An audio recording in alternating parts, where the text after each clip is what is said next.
So I want to talk about Drunk Me, obviously, but I want to stop on Bucket List for a second. A new song you just released on New Year's Day. And I'm a lyric guy, right? So as I'm listening to this song, I go back and I wrote it down here so I don't mess it up. Yeah, life is like a first kiss. You don't know how long it's going to last. All you get is what you get, and it gets real, really fast.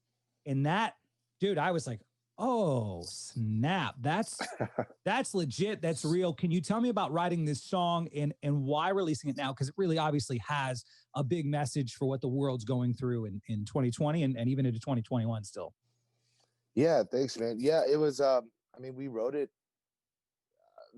almost 2 years ago. And it was just one of those songs for my last record, I wrote a song about my dad called Walk Like Him. And for this next record, I wanted a song that was about loss, but more than it being specific to my case, something that's, hey, soak in every moment, take it in. And after this year, listening back to songs, it just seemed like the perfect song to release, given what everybody just went through, man. And especially like that lyric you said, we were writing these things down, just kind of talking about, how much we take for granted, and especially us being on the road, like, just kind of saying it, never thinking it would happen. And then when this year happened, it was like, wow, we kind of, we wrote the song for that time, I guess. I wanted to put it out there. A lot of people have out this year because it's been everybody's year. It's been crazy. And so I'm glad that we're past 2020 and we can look forward to this and to have a song out there that kind of, gives some light to it. So let's talk about Drunk Me. I will tell you, honest to God, I got 3 kids. My kids are 7, 6, and 2.5. And throughout the day, randomly, I'll just start while I'm working on stuff. I'll just start shouting out stuff. And one of the things I've been doing over the past couple of months is I'll go, baby, and around the house, I'm telling you, upstairs, my kids will be like, still broken up about it. Dude, that's awesome, man. Well, thank you. It's a catchy song, man, and it's a great twist on like a heartbreak, breakup song. I dig it. Tell me about that tune, and then we got to talk about this next album as well. Absolutely, yeah. When we were writing "Broken Up," we wrote it in 45 minutes. We were waiting for my buddy's bachelor party actually, and me and Devin Dawson and Kyle Fishman and Ernest, like, we met up at my buddy's studio that was across the street from where we were going. And I just got on the piano, started playing some stuff, and I was just singing in every line as we came up with it.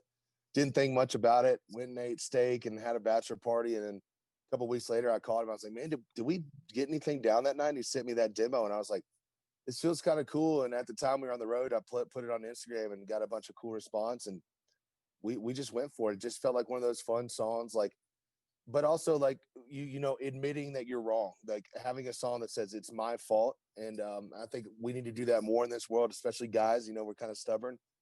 And that's what that song was about. It's not really broken up about the breakup. You're broken up that it's your fault that the breakup happened. And I kind of like that idea, that concept. And yeah, we went with it.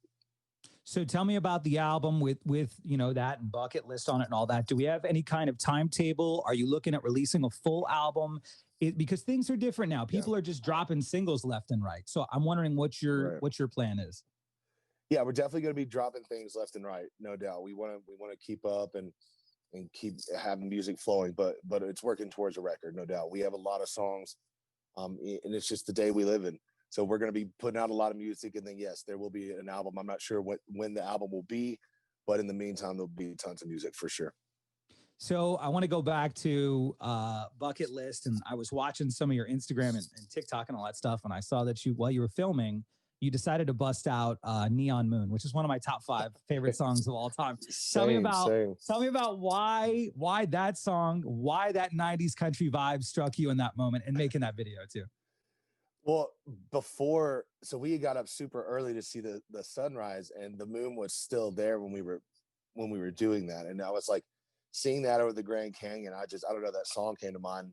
It would just been in my head all morning long. So when we were done filming, they're like, and we were chilling for a little bit, and I had my guitar and I just started humming that, and they're like, hey, let's record it. I was like, sure, I love this song. And I don't know, 90s country seems to hit me more and more these days than ever. Like I just, it's how I grew up and the music I love. And so I don't know, it seems like, I don't know why, but in 2020, 90s country really helped me get through a lot of it. So I'm with you, man. Same. You're an admitted sneakerhead.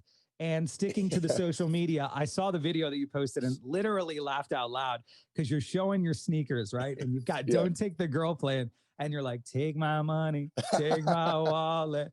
How many do you think you have? How many pairs do you think you have? When did you start collecting? And do you have a favorite pair? Man, got some on right now, some out in the snow. I think I have a little over 100 pairs of Jordans. That's mainly what I collect. I love Nike stuff, but I love Jordans. And I'd say hard collecting in the last 5 years. It's when I was on the road and we started doing this, and that's where I would put a lot of my money was in shoes. So yeah, and my favorite pair I think is the UNC Jordan 1 off whites, so the Tar Heel colors. I'm not like a huge Tar Heel fan. I love Michael Jordan, but something about that shoe, and I don't know, it just looks really good. They did a great job on that one.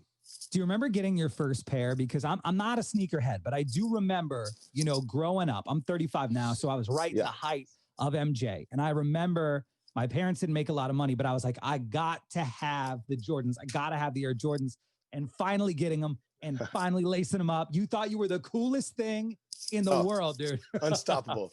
I do, man. Same thing. My parents, I played basketball. The funny thing is they weren't for collecting. I actually played basketball with them back then. Nice. So, but yeah, all those pairs, and I wish I had some of them, but they wouldn't fit now. But yeah, I remember. I mean, you put those shoes on and you were unstoppable, man. It was like you were the GOAT. It's like in Sandlot when Biddy puts on the PF Flyers and goes after the dog. It's like you make any kid run faster, jump higher. Well, that's what Jordans are. And so as you get older, you kind of relive that nostalgia. And no, I'm not jumping or running, but I feel like I can if I need to. Absolutely. I dig it. I want to go back to, you've published a lot of songs. You've been a songwriter for a long time. You write If the Boot Fits. It obviously becomes a top 10 hit for Granger Smith. And then 2 years later, Drunk Me ends up being a top 10 song with you behind it. Can you tell me about, the difference between those two things? And was there a moment, maybe all along you were thinking, I want to sing my own songs, but was there a moment after If the Boot Fits that you said to yourself, all right, I'm going to go do my own thing and I want to put my own stuff out? Yeah, man, that's a good question. I mean, yeah, Boot Fits opened up so many doors for me as a songwriter, for sure. I mean, I love Granger for that. And hearing your song on the radio was everything for me. I mean, that's all I ever wanted. And so at that time, I was just a songwriter, but I was kind of, people kept saying, you need to do your own songs and do this. And so I was like, okay. So I started doing my own songs. And with Drunk Me came, it was just like, it sounded so different. I never expected it to work or go to radio. And then when Sony said, hey, let's do it, I was just kind of nervous. I was like, man, I don't know how this is going to work. It's going to be so weird hearing my voice. And I remember the first time driving, hearing my voice on the radio. It was such a different feeling. I wrote that song too, but like being a songwriter and hearing it, it's almost like, this is so cool. Someone took my baby. When hearing my voice, I'm like, this isn't real. It feels like a CD's in there. I remember like hitting a CD thinking like, oh, is this a demo? What's going on? And nothing coming out. And I just teared up. I called my mom. It was one of those coolest moments ever. And it never gets old. And I don't think it was anything like, oh, I want to hear myself more than I want to hear my song. It was just the natural progression of things of what happened in my life and my career. And it's special, man. It's really cool. It's kind of it's almost not real when it happens. It really is. You always think it's the CD player or your iPod. I want to read a quote from People magazine. This is you, obviously. When people reached out for your hand on stage, you took it for granted. I never thought in a million years that there would be a time where that can't happen. When we get the chance to go back, I'm going to soak in those kind of moments. And obviously, you're talking about touring and shows and all the people and whatnot. I wonder if you can expand on that a little bit. And, when we do get fully back to live concerts, live tours, what's going to be different for you?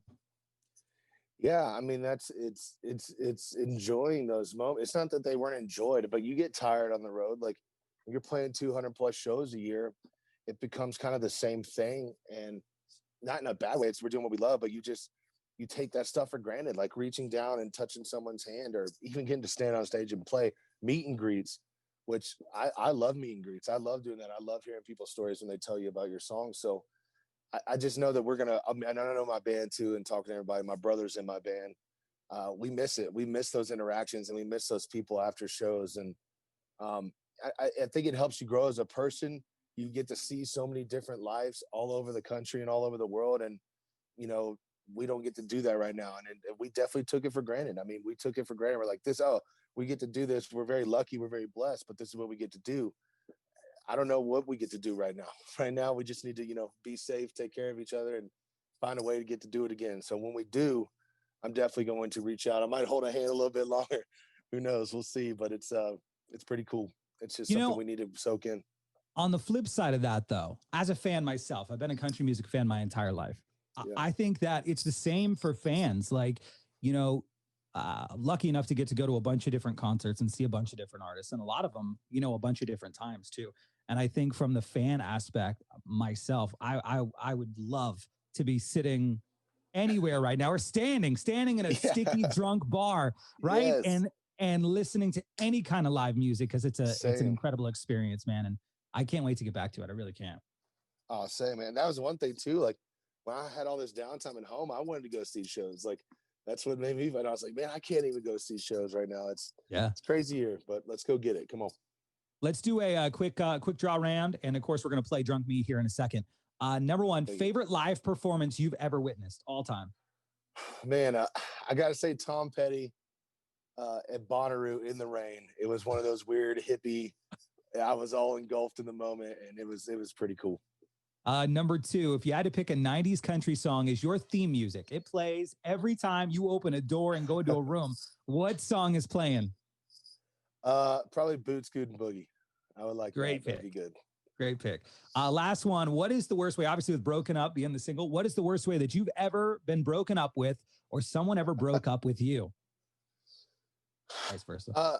I had my girlfriend in high school. One of my girlfriends in high school had her friend tell me, and that made me like after practice. I came up and he goes, "Well, you know, so and so broke up with you today, right?" I'm like, "It's the weirdest thing I've ever heard." No, I don't. Should probably give her a call, because texting wasn't really a big thing then. But yeah, that's probably it. I had someone put an away message up on AOL Instant Messenger, and she was like, "Coop, we're not together anymore." Ouch, dude. Oh my gosh, that's insane. Brutal, totally right? Forgot about that. That's super brutal, man. I'm so sorry. Mitchell, wow. Man, thanks so much. I appreciate your time. I love your music. I'm a fan myself. Cannot wait to play Drunk Me here in a second, and definitely check that out. Check out Bucket List, and I can't wait for more new music as well, man. Thank you so much. Coop, thank you for your time, my friend. Take it easy. Be safe. You too, man. Bye-bye.